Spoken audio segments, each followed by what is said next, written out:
Pyramid দেখতে পেয়েছি।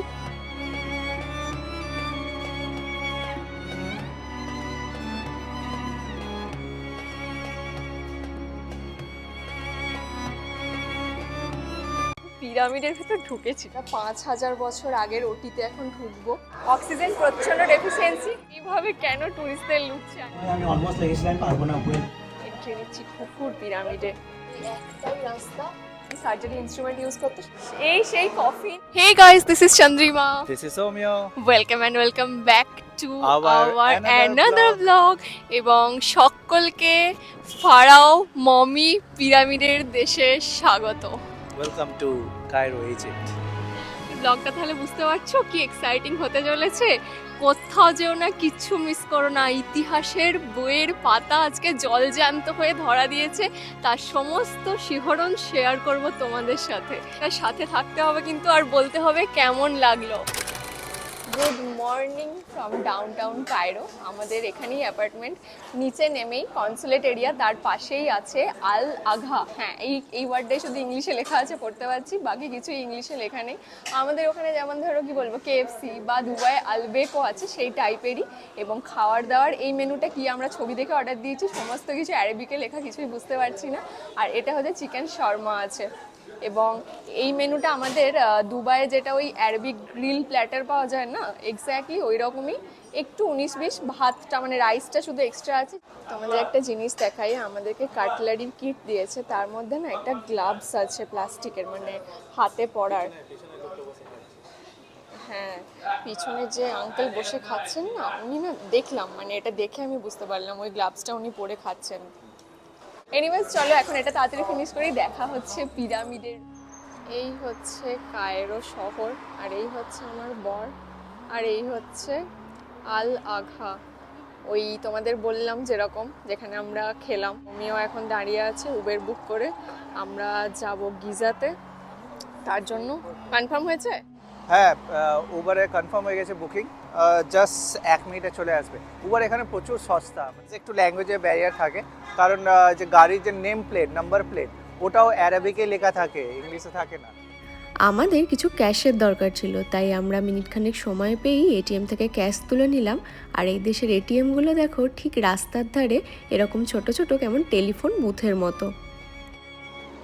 এই যে আমাদের ক্যাব চলে এসছে, কাকা দেখা হয়ে গেছে। নাম্বার প্লেট দেখো, অ্যারাবিকে লেখা আছে নাম্বার। এই যে চলো।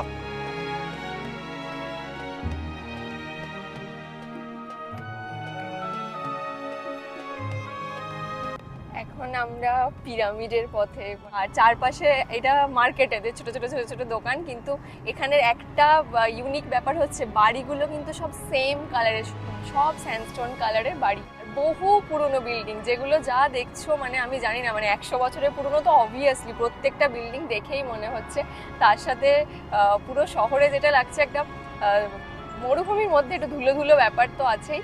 সো চলো, finger crossed, pyramids, Giza. Pyramid দেখতে পেয়েছি, পিরামিডের দর্শন পেয়েছি। দাঁড়ো তোমাদের প্রথম ঝলকটা দেখাচ্ছি।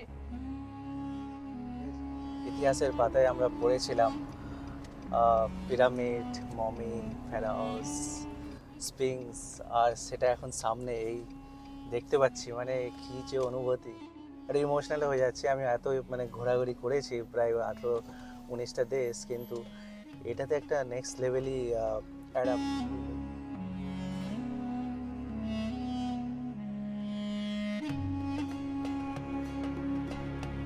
এক্স্যাক্টলি 11টা বাজে, তবে রোদের একটা বেশ তাপ রয়েছে।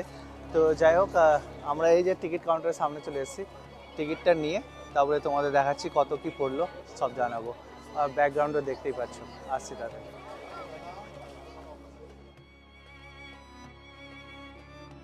আচ্ছা, একটা খুব ইন্টারেস্টিং ব্যাপার, আমরা কিছুদিন আগে ব্লগ দেখেছিলাম, তো যে প্রাইসটা ছিল অনেক কম ছিল, এখন জানি না সিজন না কি আছে, প্রচুর হারে প্রাইসটা বাড়িয়ে দিয়েছে। ওই স্পেশালি ওই মেয়ের আঙ্ক যে টোমটা আছে, ওটা ফ্রি ছিল, ওটা এখন চার্জেবল হয়ে গেছে। তো আমরা টিকিট নিয়ে নিয়েছি, আমিও তো বললো টিকিট নিয়েছে, কিন্তু টিকিটের একটা ব্যাপার আমি তোমাদের বলি, সেটা হচ্ছে সব মিলিয়ে আমাদের 4,000 ইজিপশিয়ান পাউন্ডের টিকিট লেগেছে দুজনের, মানে ইন্ডিয়ান কারেন্সিতে 8,000, বুঝতে পারছো, মানে ইচ 4,000 আইএনআর কিন্তু লাগছে। বাট সবচেয়ে হাস্যকর জিনিস, এদের জন্য ইজিপশিয়ানদের জন্য বাকিগুলো সব ফ্রি, শুধু খুফুর পিরামিডের মধ্যে ঢুকতে 150 ইজিপশিয়ান পাউন্ড লাগছে, যেটা আমাদের জন্য 1500, মানে 10 গুণ বাড়িয়ে রেখেছে। ভাই এইভাবে কেন টুরিস্টদের লুটছে, আই ডোন্ট নো। তো এনিওয়েজ যেতে তো হবেই বস, এত দূর এসে সেই ইতিহাস। তো চলো এখন যাই বাকিটা। এদিকে টিকিট কেটে এখন এদিকে হচ্ছে এন্ট্রান্স, দেখতেই পাচ্ছ এন্ট্রি লেখা আছে। তো চলো সেদিকে ঢুকি আমরা। হ্যাঁ,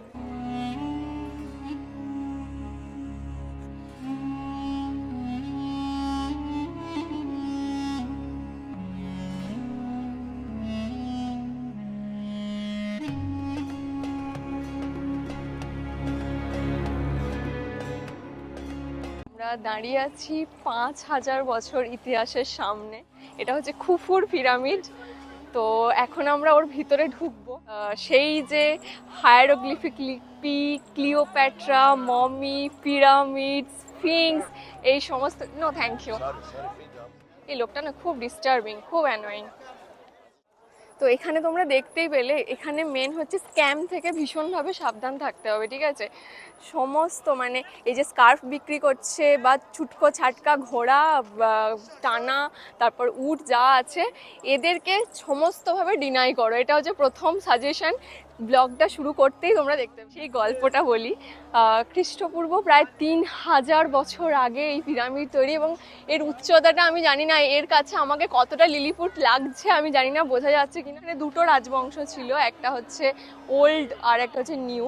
তো ওল্ড যে কিংডম ছিল তার চতুর্থ বংশের রাজা ছিলেন খুফু, এবং তিনি মারা যাওয়ার আগে থেকেই এই পিরামিড তৈরি শুরু হয়। 20,000 লোক 20 বছর ধরে এই পিরামিড তৈরি করেছে। তো খুফু ছিলেন দাদু, তার ছেলে হচ্ছে খাফরে, তার ছেলে মানে নাতি হচ্ছে ম্যানকাউর। এই 3টে পিরামিড এখানে আছে। এর পাশেও ছোট ছোট তাদের ওয়াইফ, ডটার, এসবের পিরামিড আছে, কিন্তু ছোট মন্দিরের মতো, সেগুলো এদের সামনে কিছুই না।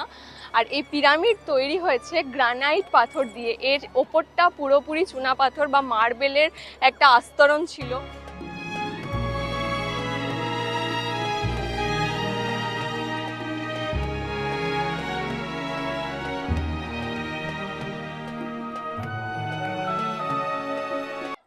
সেই 5,000 বছরের ইতিহাসকে ছুঁয়ে দেখছি, মানে পুরো লোম টোম খাড়া হয়ে যাচ্ছে। যে ছোট থেকে পড়েছি নীল নদ, পৃথিবীর দীর্ঘতম নদ।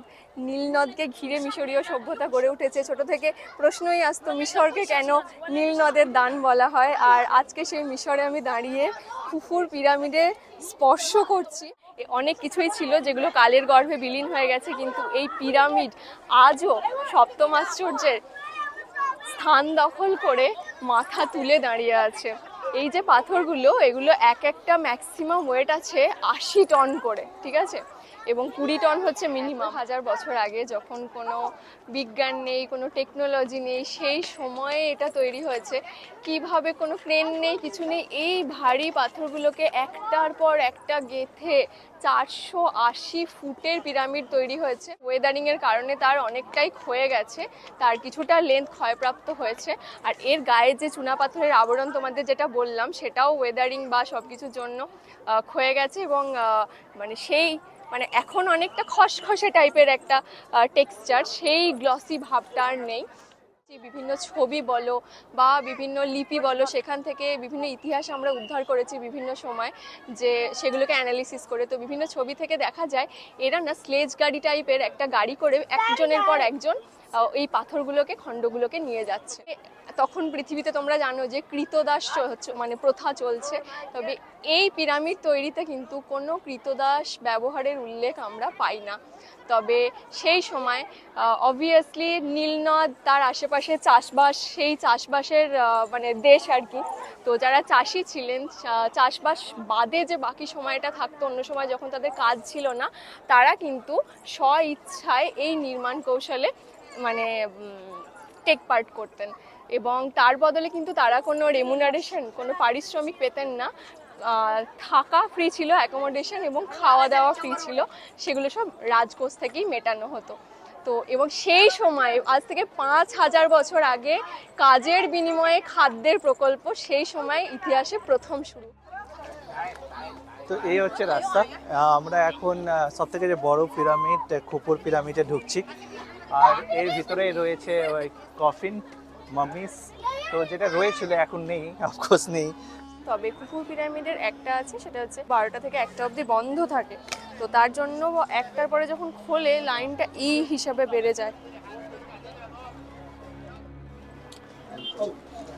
এন্ট্রি নিচ্ছি খুফুর পিরামিডে। ওফ কি রহস্য, কি বলবো।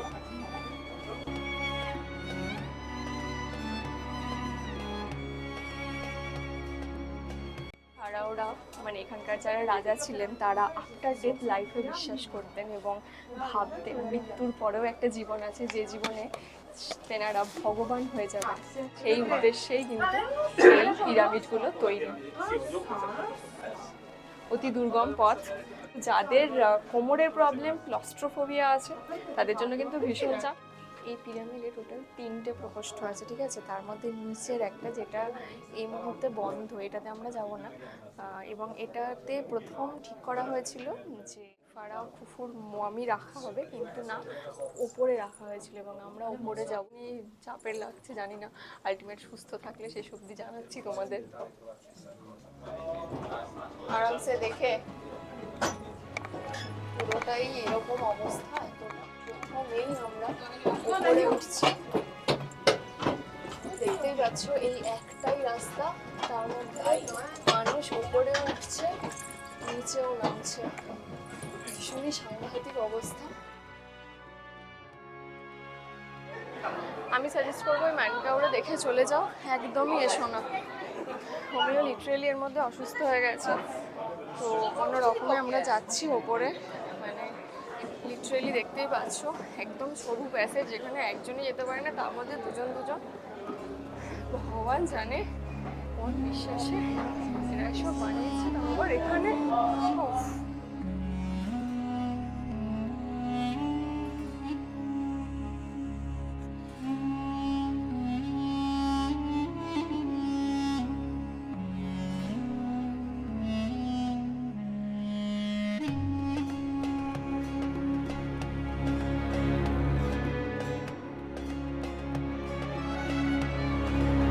শেষে বহু কষ্ট সৃষ্ট জীবনকে বিপন্ন রেখে পৌঁছেছি আমরা মমি কক্ষে।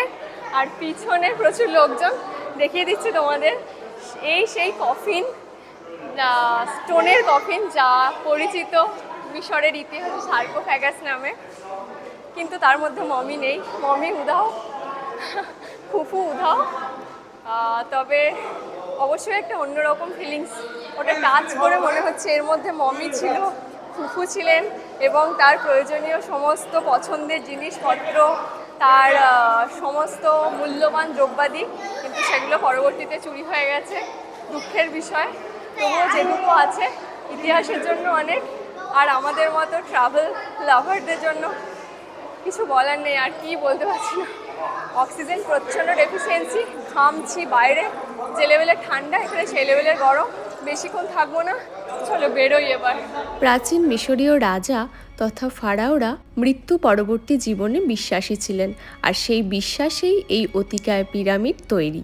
এই যে কফিনটা দেখতে পাচ্ছ, এটা খুফুর কফিন, কিন্তু এই কফিনের গায়ে অন্যান্য কফিনের মতো কিন্তু কোনো ছবি বা চিত্রের খোদাই করা নেই। মনে করা হয় যে নীলনদ দিয়ে কফিন আনার সময় কফিন সে নীলনদে ডুবে যায়, আর ইতিমধ্যে ফারাওয়ের মৃত্যু ঘটে, তাই তড়িঘড়ি এই কফিন বা সার্কোফ্যাগাস তৈরি হয়। ফারাওদের বিভিন্ন খামখেয়ালিপনা এবং অদ্ভুত বিশ্বাসের কথা আমরা ছোট থেকেই ইতিহাসে পড়েছি, তার মধ্যে এক ঝলক তোমাদের এখানে দেখাই। তেনারা মনে করতেন যে মৃতদেহ এখানে রাখার পর তাদের শোল বা আত্মার মুক্তি ঘটবে এই গর্ত দিয়ে, এবং সেই উদ্দেশ্যে তৈরি এই গর্ত।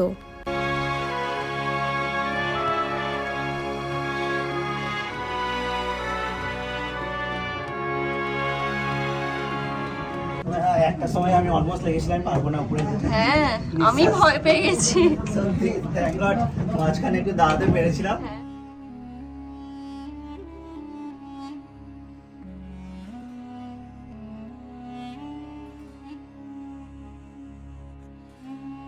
খুফুর পিরামিডের ভিতর থেকে আমরা বেরোলাম এবং পিরামিডের ভিতরে মমি দেখতে গিয়ে নিজেদেরই কফিন রেখে আসার অবস্থা হয়েছিল। যাই হোক, বেরিয়েছি, এক্সপিরিয়েন্স তোমরা দেখতে পেলে। আর এই দেখে দেখো, সব হচ্ছে এই ফারাওদের মেয়ে মানে কন্যা স্ত্রী, তাদের আর কি পিরামিড। এগুলো খুব একটা আদর পায় না, অনাদরেই তৈরি হয়েছে, অনাদরেই আছে। কিন্তু পিরামিডের ভিতর ঢুকেছি, এটা সত্যি একটা অন্য রকম ফিলিংস, এবং বলে তো বোঝানো যাবে না, বুঝতে পারছো। আর ওই যে কষ্টকে জয় করার যে আনন্দটা, সেটা সত্যিই ভীষণ একটা ইতিহাস। ওইভাবে কিভাবে যে নিয়ে গেছে মৃতদেহগুলোকে, কিভাবে কি করেছে, লিটারেলি ওরাই জানে। খুফুর পিরামিড ছেড়ে আমরা এখন দাঁড়িয়ে আছি তার ছেলে খাফরে পিরামিডের সামনে। আর এর চূড়াটা দেখলে বুঝতে পারবে যে এখানে কিন্তু এখনো কিছুটা চুনাপাথরের আস্তরণ রয়ে গেছে। এবং এখানে আরও একটা জিনিস লক্ষণীয়, খুফুর থেকে খাফরে পিরামিডের উচ্চতা কিছুটা কম, তার থেকে কম মেনকাউরে অর্থাৎ নাতির পিরামিডের উচ্চতা। তাই তারা একে অপরকে শ্রদ্ধা জ্ঞাপন করে হয়তোবা এটা নির্মাণ করেছিলেন। এবং তোমরা আরও জানলে অবাক হবে যে এই তিনটে পিরামিড আকাশের তিনটে তারার সাথে অ্যালাইন্ড। এত বছর আগে আবারও সেই বিজ্ঞান ছাড়া, কম্পাস ছাড়া কিভাবে এটা সম্ভব হয়েছিল তা সত্যি আজও আশ্চর্য। আমরা টানায় চাপলাম, অনেক স্ক্যামের কথা শুনলাম, কিন্তু এক ইন্ডিয়ানের সাথে পরিচয় হয়ে গেছে, সে রাজি করিয়েছে। তো তার ভরসায় টানায় চেপে আমরা এখন চলে এসেছি মেনকাউরের পিরামিডে। এবং এটা কিন্তু আগে ইন্টারভিউ ছিল না, তবে এখন আছে, তোমাদের দেখালাম। তো অবিলম্বে চলো ঢুকি আমরা, বিকজ অনেকটা উই আর গেটিং লেট।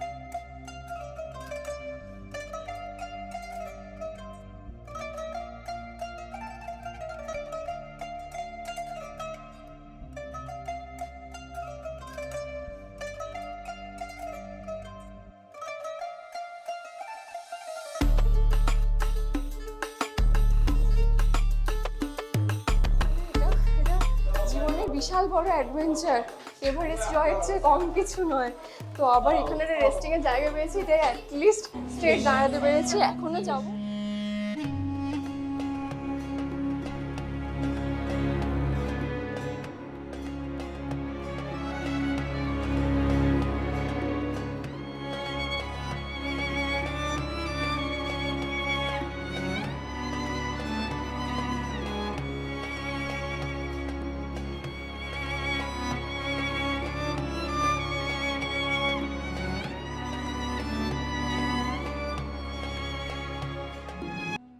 তোমরা কি জানো, মানে জানলে অবাকই হবে, আজ থেকে 5000 বছর আগে মিশরীয়রা কিন্তু সার্জারিও করতো। আর এটা তার হসপিটাল, ওটি আছে, এবং কী কী সার্জারি ইনস্ট্রুমেন্ট ইউজ করতো সব কিছু দেখাবো, এসব।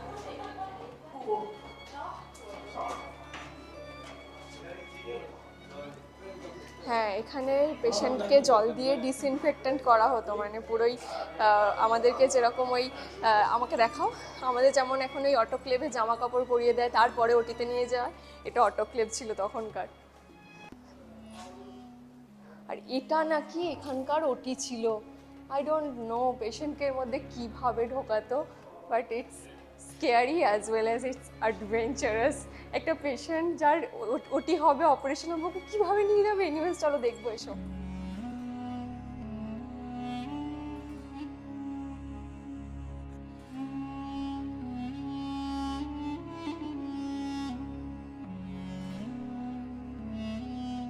পেশেন্ট অসুস্থ হলে 5 বছর আগে এখানে আসতো, তার ট্রিটমেন্ট চলতো, মানে ভাবতেও লিটারালি অবাক লাগে।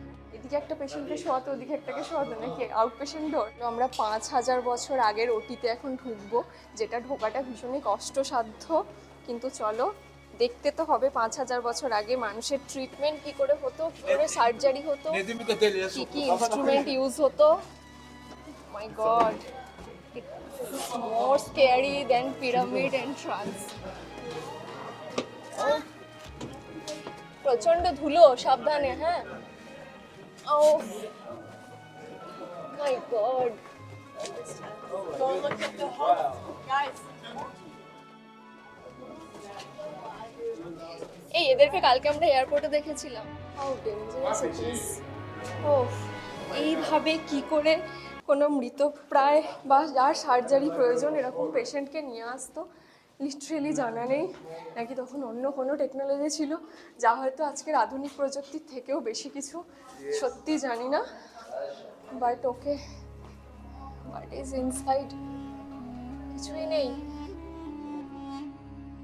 সকাল গড়িয়ে এখন বিকেল হয়ে গেছে আর আমরা এখন চলেছি স্ফিংসের দিকে। স্ফিংস হচ্ছে এখানে একদম এক্সিট সাইডে, তবে যেতে যেতে রাইট সাইডে যেটা দেখাচ্ছি সেটা আরও এক রোমহর্ষক জায়গা।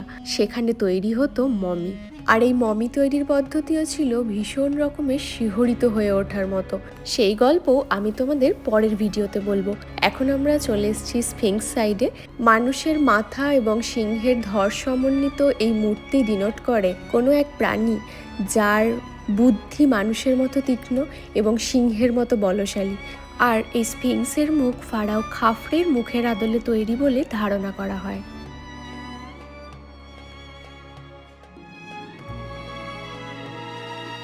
সো মিশর রহস্য উন্মোচন হলো আমাদের দ্য গ্রেট পিরামিড অফ গিজাতে, এবং আজকে দিনের শেষে সূর্য পশ্চিমে ঢলে গেছে, উটেরাও বাড়ি চলে যাচ্ছে, তাই সত্যি। এখন আমাদেরও বাড়ি মানে ফেরার সকাল পালা। থেকে আমরা প্রায় 11টার দিকে এসেছি আর এখন সন্ধে 5টা বাজে। মানে এই চত্বরটা এতটাই বড় আছে আর এত কিছু দেখার আছে, আমি তো বলবো আরো আর্লি আসো, 8টার দিকে আসো, হ্যাঁ, পুরোটা ঘুরো। তাহলে অত ভিড়ও পাবে না। হ্যাঁ, খুব সুন্দর সানসেট দেখলাম আর খুব ভালো লাগছে মানে এমনি ডেজার্টে। অসাধারণ, ডেজার্টে সানসেট রোজই দেখি আমরা, কিন্তু পিরামিড সাথে নিয়ে দেখি না। সো অন্যরকম একটা। আর আজকের ব্লগ এখানেই এন্ড করলাম, কিন্তু অনেক কিছু বাকি থাকলো, সেগুলো আসছে। জানিও কীরকম লাগলো, যদি ভালো লাগে like, comment, share, subscribe. So দেখা হচ্ছে টাটা, খুব দেখা তাড়াতাড়ি হচ্ছে মিশর মিশরের আরেকটা অন্য রহস্য পর্বে, পর্দা অন্য খুলতে। রহস্যের পর্দা খুলতে। হ্যাঁ। So till then tata, tata, bye bye bye. By.